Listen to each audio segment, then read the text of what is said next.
The ocean did not care about power. It never did. No amount of territory, blood, or money could make the sea bow.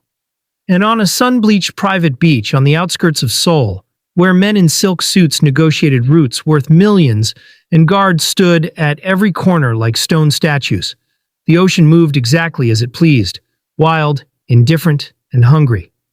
Tae Hyun stood at the edge of a long table draped in white linen, his jaw set, his expression carved from something harder than discipline. At 34, he had the kind of face that made people careful. Not ugly, not frightening, but precise. Every line of his expression was intentional. Every word he spoke landed with the weight of finality. He was the kind of man rooms went quiet for, not because he was loud, but because he never needed to be. The negotiation had been going for 90 minutes, an alliance with the Busan Syndicate. New ports, new numbers. His lieutenants flanked him, silent and alert. His mother, Madame Jang, sat 3 chairs to his right in a cream hanbok, her posture impeccable, her eyes scanning everyone at the table, with the quiet calculation of a woman who had buried 2 rivals and 1 husband, and still found time to arrange flowers before breakfast. The sea air rolled across the beach, warm and salt-thick. And then it happened.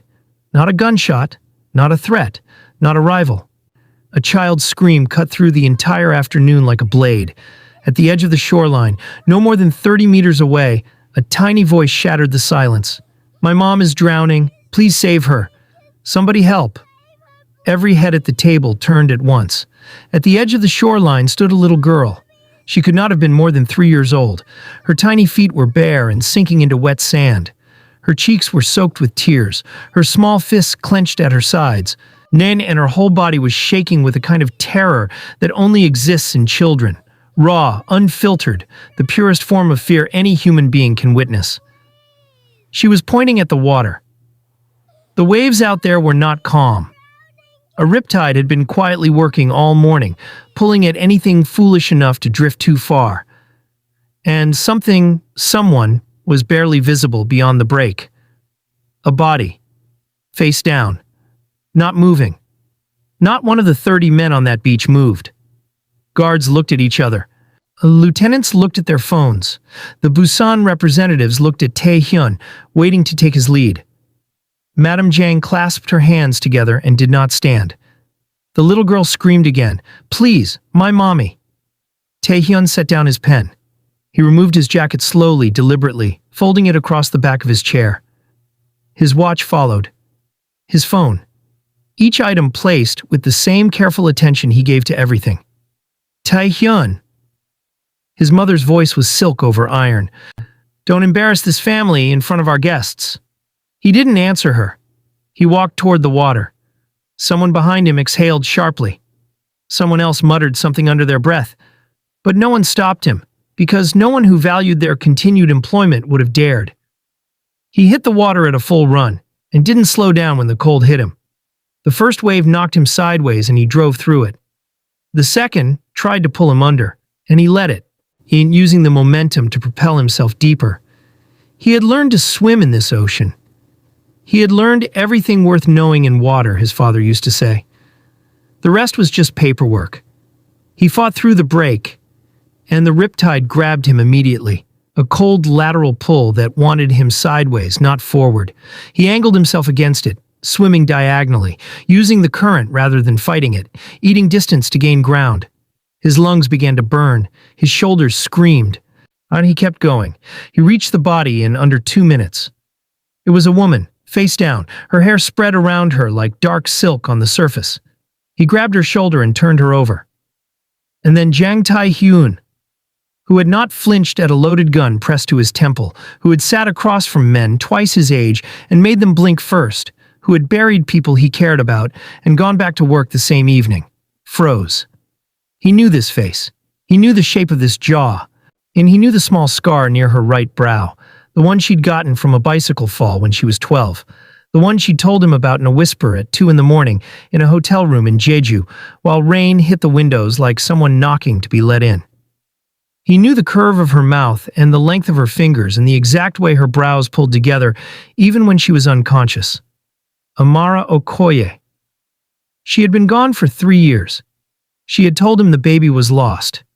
She had disappeared 2 weeks later without a forwarding address, without a goodbye, without a single word that explained any of it. And she was here, right now, in his arms, in the water, not breathing well enough. He clamped his arm across her chest from behind and kicked hard for the shore. If you're watching this story for the first time, welcome. Make sure you subscribe and hit the notification bell right now so you never miss a video like this. Now let's get back to the beach. And with both of hers, sobbing in a way that made every person watching want to look away. Mommy, wake up, please wake up. Tae Hyun turned her on her side, cleared her airway.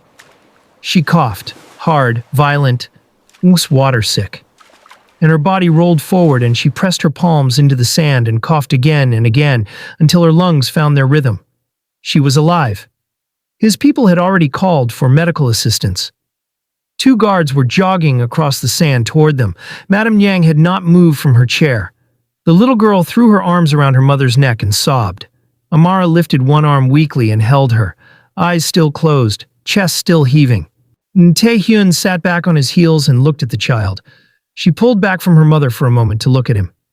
Tear-streaked face, trembling lip, and eyes, dark, slightly narrow at the outer corners, with a particular depth that he had only ever seen in one other person. Every morning, in the mirror, she had his eyes. Not similar, not vaguely reminiscent. His exact eyes, in a 3-year-old face, staring at him from the sand. He said nothing. Then he felt the question form in his chest like a stone dropping into still water, and he said nothing. Just looked, just counted. 3 years old. 3 years since Amara left. 3 years since she told him the baby was gone. He stood up slowly. His wet shirt clung to him. He looked at Amara, who had opened her eyes now, who was breathing, who was holding her daughter and pressing her lips to the child's forehead. And then Amara looked up. She saw him. The color left her face. Not surprise. Not relief. Not even shock, exactly. It was something older than all of those things. It was the expression of someone who has been dreading a specific moment for 3 years and has just watched it arrive. "You shouldn't have saved me," she whispered. It was not a thank you, and that, more than the eyes, more than the math of 3 years and a missing pregnancy, told him everything. 3 years earlier, the Namara Okoye had been the kind of woman Seoul's art world didn't know it was missing until she arrived. She had come on a 2-year curatorial fellowship, quiet and direct, with a way of walking into a room and immediately finding the most interesting thing in it. She noticed details that other people walked past. She remembered things people said offhandedly 6 weeks before. She was, in the specific way that mattered most, someone who paid attention. And they had met at a gallery opening in Itaewon. He had gone because a piece from his private collection was being featured. She had gone because it was her job. She had been standing in front of a painting that everyone else was ignoring, a small, unspectacular canvas in the corner that the curators had placed there, almost apologetically. And she was arguing with it quietly, tilting her head, narrowing her eyes as though the painting had said something she found questionable. And he had asked her what she saw in it. She had told him, in precise and devastating detail, exactly what was wrong with it, and exactly why it was brilliant anyway. He had stayed for 2 hours longer than he planned. He had not told her what he did. Not in the beginning. He had given her the version of himself that was technically true, but carefully incomplete. Businessman, investor, family interests in logistics and hospitality. She had accepted it without pressing. She was not a naive woman, but she was not the kind of person who chased shadows either. She took people as she found them, and she found him apparently worth knowing. For 8 months, they had existed in a careful parallel world. He kept his 2 lives separate, with the precision of a surgeon. She spent her days in galleries and archives, and her evenings sometimes with him, in small restaurants and neighborhoods where no one from his world would look for him. When he had been softer in those 8 months than he had been in a decade. He was aware of it. He did not try to stop it. He had told her things he did not tell anyone, about his father's death, about the weight of inheritance, about the version of himself that existed before the organization swallowed him whole. She had listened without flinching, without offering easy comfort, without pretending any of it was simple. He had been planning to tell her the full truth, as he had been planning to make a real decision about the organization, not the small evasions he had been allowing himself, but an actual choice. He had been, for the first time in many years, making plans that were not about power. Then she had told him she was pregnant. He had gone still for a long moment.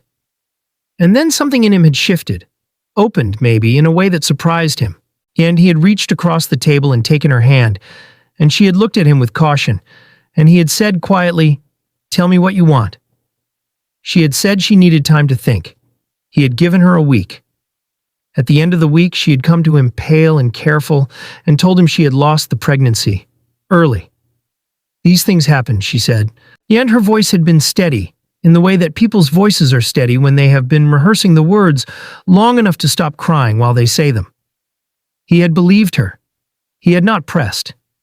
He had held her for a long time and said the things one says and quietly broken something inside himself that he had not known was there until it cracked.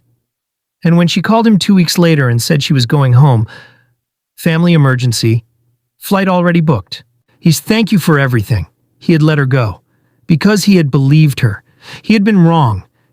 He understood that now, sitting in a hospital corridor with wet clothes and salt still drying on his skin, watching through a glass window as a doctor checked Amara's vitals, and a little girl with his exact eyes sat on a hospital bed, eating a biscuit someone had found for her. He understood exactly how wrong he had been. His phone buzzed. His mother. He did not answer. Then he watched the child eat the biscuit with the particular focused seriousness that small children bring to food, and he felt something move through him that he did not have a word for. Not anger, not grief, not joy, but some compound of all three that sat in his chest like weather before a storm that hasn't decided what kind it will be. He ordered the DNA test quietly, through a private medical contact he trusted completely. A simple cheek swab, framed as a routine health check. And it would take 48 hours. He already knew what it would say. He went home. He changed. He did not sleep. His mother appeared at his door at 7 the following morning, dressed immaculately, carrying tea she had made herself, which was how he knew the conversation was going to be one she considered important enough to soften the entry. "The woman and the child," she said, settling into the chair across from him. "How are they? Recovering? Good." A pause. A sip of tea. "When will they be discharged?" "Tomorrow, likely." "And then?" He looked at her. "And then what?" Madame Jiang set her cup down carefully. "Tae Hyun, I need to know your intentions."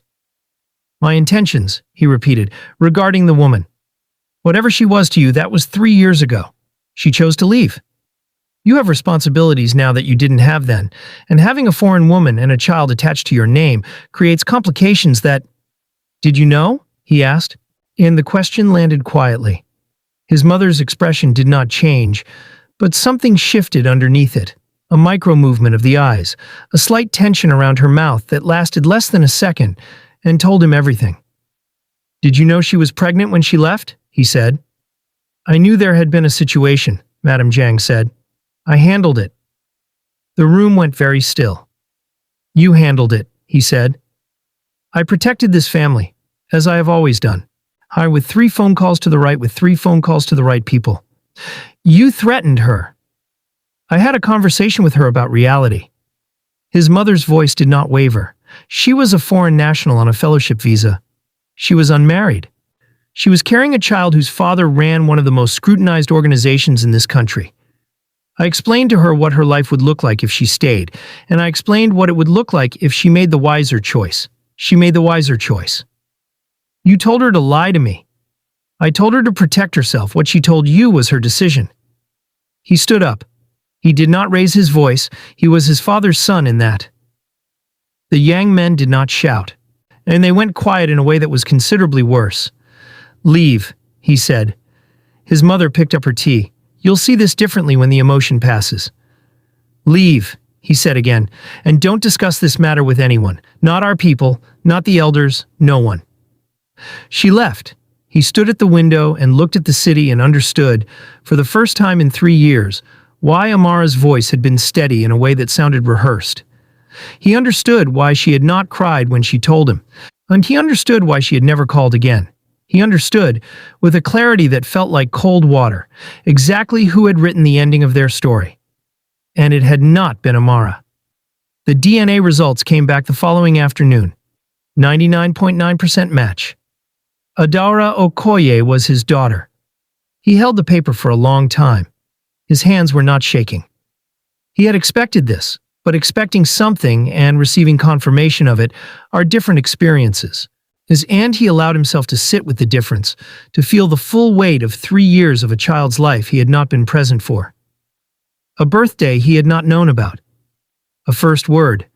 A first step. A first laugh that had happened somewhere far away while he was busy being powerful and empty. He folded the paper. He put it in his breast pocket. He made 3 phone calls to rearrange his afternoon, and then he went to the hospital. She was sitting up when he arrived. Adaora was asleep on the bed beside her, curled like a comma, one small hand fisted near her chin. Amara had her eyes on the door when he entered, as if she had been expecting him. He pulled a chair to the bedside and sat. For a moment, neither of them spoke. "I got the results," he said finally. She closed her eyes. "I know." "I want to understand," he said, "not to argue. I want to understand what happened." She opened her eyes and looked at him with an expression that was tired in the specific way of someone who has been carrying something heavy for a very long time and is not sure they have the strength to set it down. "Your mother came to my apartment," she said. "This was 4 days after I told you. I hadn't decided anything yet. I was still deciding." She paused. She was very calm. She explained the situation very clearly. "My visa. My fellowship." She knew the committee chair personally, she said. "My family in Lagos." She knew about my mother's clinic. She knew things that she had no reason to know unless she had been watching me for a while. He said nothing. She told me that a child with Jang blood, born outside of an approved union, to a foreign woman with no standing in Korea would be a problem. She said the word problem the way people say it when they mean something much worse. She said she could not guarantee my safety or the child's safety if I remained. Amara's voice was even, controlled, but her hands on the blanket were not. "She told me what to tell you. She told me she would know if I deviated from it." "Amara." "I believed her," she said. "I had no reason not to. And I was scared. I was 28 and pregnant, and alone in a country that wasn't mine. And the man I—" She stopped. Started again. "I made a choice. I chose Adaora. And I have never for one single day regretted that choice, even if it cost me everything else." He was quiet for a long time. The child stirred in her sleep and made a small sound, and was still again. "She called me Appa," he said, almost to himself. Amara frowned. "What?" "On the beach. After we got you out." He looked at Adaora sleeping. "She called me Appa." Amara's expression did something complicated. "She's been asking about her father. I told her some things, not everything, but she's 3. She understood more than I thought she would." He looked at his daughter's sleeping face for a long moment. "Who else knows you're in Seoul?" Amara hesitated. "My cousin. She lives here now. We were visiting her when the accident happened." "Does anyone else know you're at this hospital?" "I don't think so. Why?" Before he could answer, his phone buzzed. He looked at the screen. His head of security. He stepped into the hallway. "Boss." The voice was low, careful. "We have a problem. Someone in the Busan delegation saw you pull the woman out. They ran her face. Her name came back connected to a Lagos gallery, which has a link to a Singapore account that our enemies have been watching since January.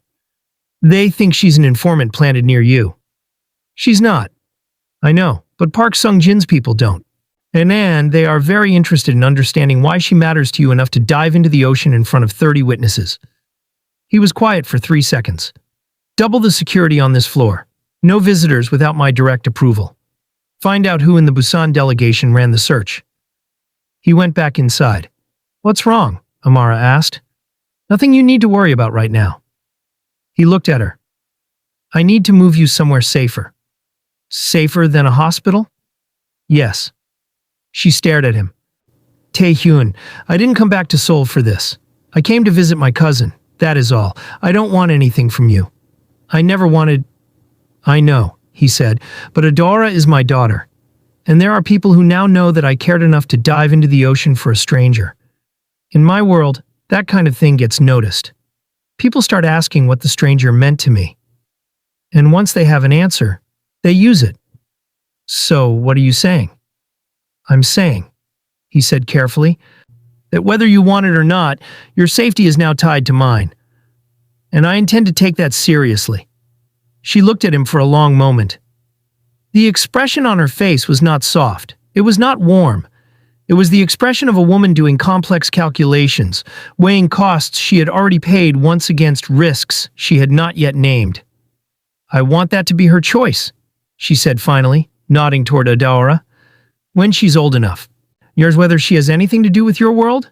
That's her choice. Not yours, not mine. Agreed, he said. She seemed surprised by how quickly he said it. Agreed, he said again. Now will you let me move you tonight? She closed her eyes.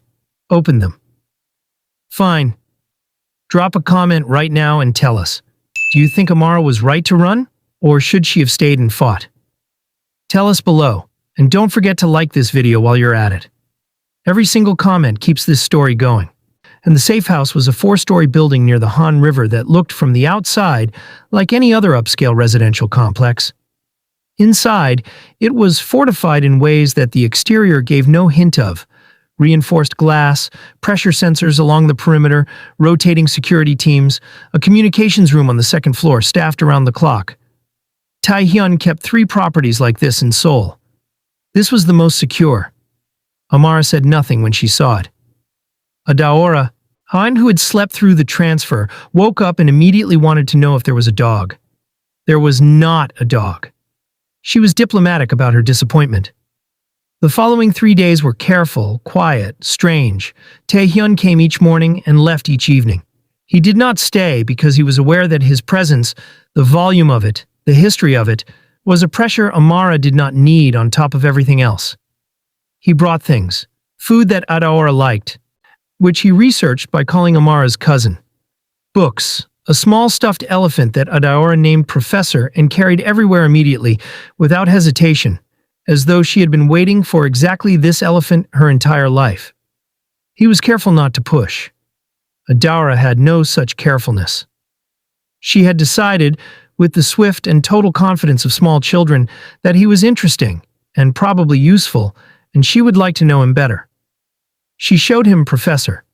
She explained, at length and with great authority, her theory that birds were secretly very rude. She asked him why his face looked like that. Like what? He said. She pressed one small finger to the space between his eyebrows. All crinkly like this. I'm thinking, he said. About what? About how to fix things. She considered this with the seriousness it deserved. My mommy says some things don't need fixing. They need time. He looked at Amara across the room, and she was reading and pretending not to listen. Your mommy, he said, is usually right. Adaora nodded once. I know, she said. On the 4th evening, everything changed. It started small, a notification from the perimeter sensors. A vehicle parked outside the residential zone for 40 minutes without moving. His security team flagged it, ran the plates, and came back with a ghost registration. A second notification followed 17 minutes later. A courier who had been turned away at the front desk had asked specifically which floor the children's rooms were on. He was in his own office across the city when the alerts came through. He was on his feet before the second one finished loading. He arrived at the safe house at just past 11 at night. The attack came at 11:43, and it was professional and fast and wrong in a way that told him immediately these were not amateurs who had gotten lucky with a location. Someone had given these men a floor plan. Someone had told them the security rotation timing. 12 men, masked, armed, coming in through the parking structure and the service entrance simultaneously, while a third unit held the building exits. His team met them. What happened in the next 11 minutes was something Tae Hyun had been trained for since he was 19 years old, had been preparing for in one form or another every single day since. He moved through the building with 4 of his most trusted men, room by room, floor by floor, and there was nothing in his expression that resembled the man who had brought a stuffed elephant to a little girl that morning. This version of him was different. And this version was what the organization had made him, what years of threat and loss and necessity had carved out of the soft boy his mother used to know. He was precise. He was calm. He was, in the specific ways that the next 11 minutes required, absolutely without hesitation and absolutely without mercy. When he reached the 3rd floor, he heard Adaora crying. He moved faster. He found them in the corner room. Amara pressed against the wall with Adaora behind her. One of his security men down, 2 of the attackers down, a 3rd in a standoff position near the window. Amara had gotten hold of something, a lamp of all things. And the lamp was raised and her chin was raised and she had the expression of a woman who had decided somewhere between waking up and this moment that she would swing that lamp until there was nothing left to swing at. He resolved the standoff. Then he pulled Adaora out from behind Amara's legs, and the child grabbed his collar with both hands and buried her face against his neck, and the shaking of that small body against his chest did something to him that no amount of violence or threat had ever managed to do. It cracked something open, something that had been sealed shut for a very long time. When his team gave the all clear, he sat down on the floor in the corridor, still in his suit, and still in the aftermath of everything, with Adaora in his arms, and he stayed there until she stopped trembling. He could hear his security team on their radios. He could feel the adrenaline leaving his blood. He could hear his own heartbeat, slow and steady, the way it always was in the middle of chaos. He did not move. "Appa," Adaora said, into his collar. He pressed his hand to the back of her head. He did not trust his voice. He said nothing. He held her. Amara stood in the doorway of the room and watched them both. The next morning, Tae Hyun called a meeting of the organization's senior council. 12 men in a room he had known since childhood. His father's men, most of them, now theoretically his. They gathered around the table in the building on Gangnam that passed as a headquarters, and they waited for him to speak. He told them about Adaora. Not as a confession. Not as an apology. As a statement of fact. I delivered in the same tone he used when discussing quarterly reports and territorial agreements. "She is my daughter," he said. "Her name is Adaora Jang. She is under my full protection, as is her mother. This is not subject to discussion or approval. It is information I am providing to you as a courtesy." The room was quiet for a moment. Then Elder Choi, 71 years old and the kind of man who had survived 3 leadership transitions through the simple strategy of never being emotionally attached to anyone, leaned forward with the measured patience of a man who had spoken difficult truths in difficult rooms for 50 years. "The child's existence creates a vulnerability," he said. "It already has. Last night's attack, Tae Hyun said, which was organized by someone with access to my safe house floor plans and my security rotation schedule. He let that land. That tells me more about this room than it does about my daughter." Another silence, heavier this time. "The woman and child should be relocated," Elder Choi continued, undeterred. "Quietly. A generous arrangement, of course, enough to ensure their comfort and their silence. But the public association between them and this organization..." Elder Choi. Tae Hyun's voice was very quiet, very still. "I want to be clear about something. Any person, inside or outside of this organization, who attempts to remove my daughter from my life, for any reason, using any method, will answer to me directly. I trust I don't need to explain what that means." No one spoke. "We're done," Tae Hyun said. He was at the door when his mother, Anne, who had been sitting at the far end of the table in her characteristic stillness, spoke. "You are making an emotional decision," she said. "Your father would have..." "My father," Tae Hyun said, turning slowly, "would have wanted to know about his grandchild." He looked at her for a moment. "Long enough to be understood. You made a decision 3 years ago that you had no right to make. I won't be discussing it with you here. But I want you to understand something." He paused. "You chose power over blood. I have chosen differently." Madame Jang's hand rose and the slap landed before he had finished speaking. It was sharp and precise. and she had done it in front of 12 men who would remember it for the rest of their lives. He did not move. He did not react. He looked at her for 3 more seconds, expressionless, and then he left.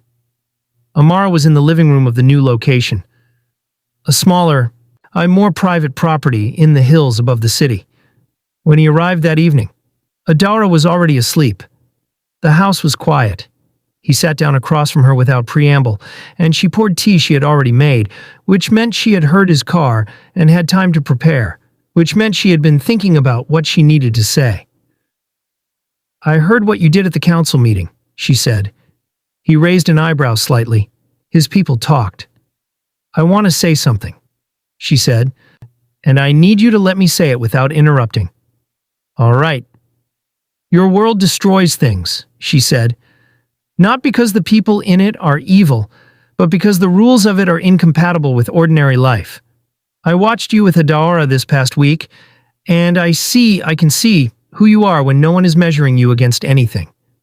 She paused, steadied herself. "And that person is someone She stopped, started again. "But I need you to know that I will not watch my daughter grow up inside what I saw last night. I will not do it. Whatever history we have, whatever you feel, whatever I feel, none of it is worth her being afraid." "I know," he said. "Then what are you offering? Because I need to understand what this actually is." He was quiet for a moment. He turned his teacup slowly in his hands. "I don't know yet," he said honestly. "I know what I want it to be. I know what it isn't. It isn't a cage, or it isn't a transaction. It isn't me deciding things for you and presenting them as gifts. I know I don't have the right to walk back into your life and act as though 3 years didn't happen." He looked at her directly. "What I'm asking for is time. And a chance, not for anything specific, just the possibility of something." Amara looked at him for a long moment. "The organization," she said. "What happens to it?" "That's a longer conversation," he said. "Just but I'm having it." "That's not an answer." "No," he agreed. "It's a beginning." She exhaled. She looked out the window at the city lights below them, spread across the dark like a map of everything that was complicated. "I want her to know you," she said finally. "Whatever else happens, I want her to have the choice I took from her when she was born. That much I owe her." "Thank you," he said. "Don't thank me yet," she said. "I haven't forgiven you." "I know. I haven't forgiven myself either. I know that too." The silence between them was different from the earlier ones. It was not comfortable exactly. Too much history for comfort. But it was honest. It was the kind of silence that two people only reach when they have stopped performing for each other and started actually speaking. From the hallway came the sound of small feet. Adaora appeared in the doorway in her pajamas. And Professor the Elephant tucked under one arm, hair wild from sleep. She looked at both of them with the assessing expression of a child who has understood far more of the adult world than adults generally credit. She walked to her mother, looked at her. Then she turned to Tae Hyun. She looked at his hand. She looked at her mother's hand. She reached up, took both of them in her own small ones, one in each, and placed them together on the table between them. She nodded, and satisfied with her work.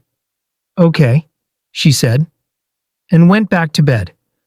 Amara laughed, a real laugh, surprised out of her, the kind that cannot be planned or prepared for, and covered her mouth with her free hand.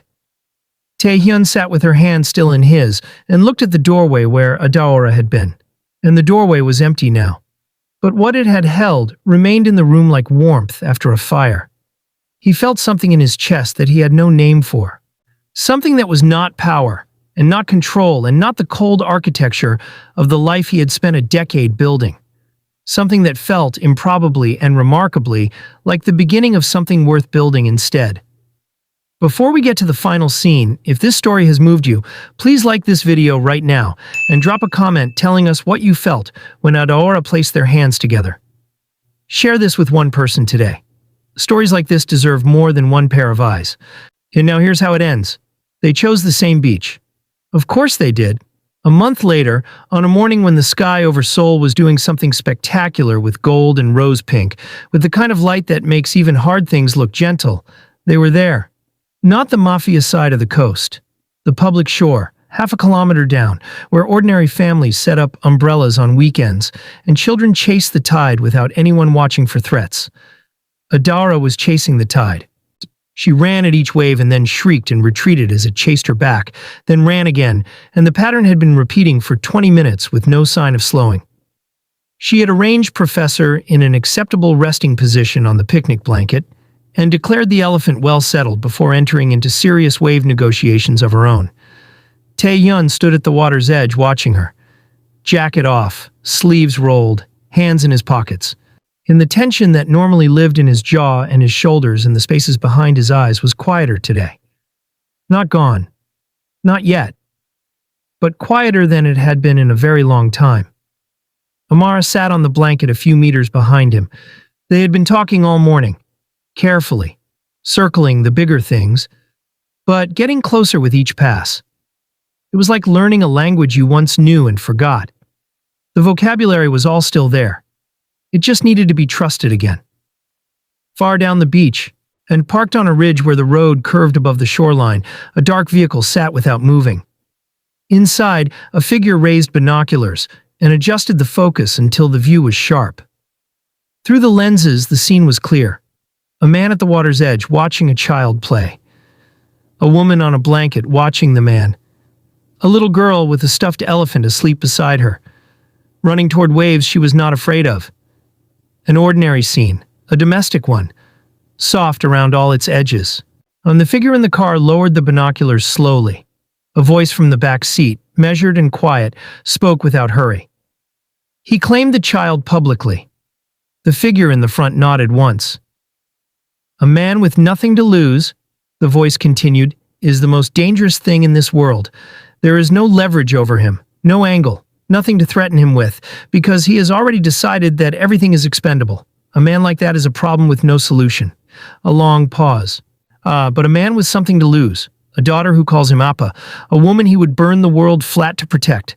A family he has staked his name and his power on. That man is not dangerous. The voice dropped lower, quieter, deliberate as a blade being unsheathed slowly. That man is predictable. On the beach, Adaora glanced back over her shoulder and saw Tae Hyun watching her. She lifted both arms above her head and waved them wildly, demanding his full attention. He raised one hand and waved back. The car on the ridge sat motionless for another long moment, engine running quietly, no one inside moving. Then it pulled away from the ridge, back onto the road, back into the city, back into the part of this story that had not yet been told.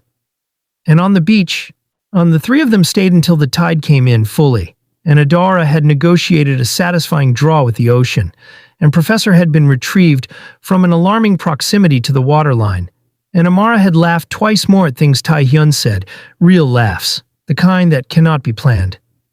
The sun finished its work with the horizon. The light changed. And whatever came next, it would come for a man who had chosen something worth protecting. Which made him, depending entirely on who you asked, either the most vulnerable or the most dangerous version of himself he had ever been. The story was not over. It was, in every way that mattered, just beginning. If you made it all the way to the end of this story, then you already know whether it moved you. Here's what we need from you right now. Like this video if you felt something. Subscribe to this channel if you want to be here the moment part 2 drops. Because the car on that ridge is not finished. And neither is Tae Hyun. Leave a comment with your answer to this question. Was Amara right to run, or should she have stayed and fought for the life they could have had? And please share this video with one person today, because stories like this are meant to be felt by more than one heart. We will see you in the next one.